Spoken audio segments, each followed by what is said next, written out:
Katotohanan natin ngayon ay... Dito tayo ngayon sa Jolo Sidecar at ipapagawa natin yung mga kailangang maintenance kay Spark. Ito, pinahinangan natin sa kay Kuya kasi nauuga na sa kanina. Ito naman, ginagawa yung ating pintuan.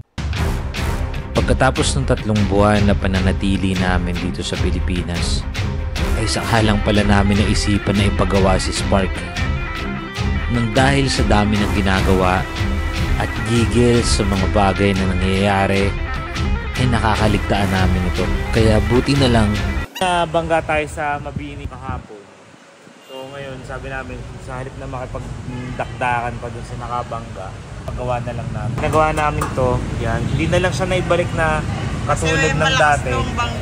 Medyo malakas yung bangga niya. Pero okay naman siya, naibalik pa rin. Salamat sa Automatic Motors dito sa Balagtas kasi nagawa nila ng maayos. Tapos dito, ito laging nasasabi ko sa gutter. Pero ngayon, ay balik din nila na maayos.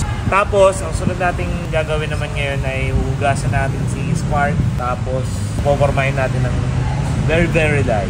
Parting upgrade naman para kay Spark kasi Spark din talaga yung kasama namin dati sa lakbay.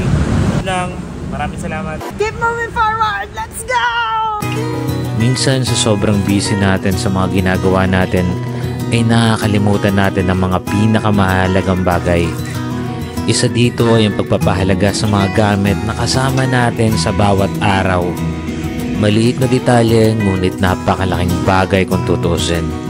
Maswerte tayo kasi nabigyan tayo ng pagkakataon na magkaroon ng mga gamit na to para ipagpatuloy ang ating paglalakbay.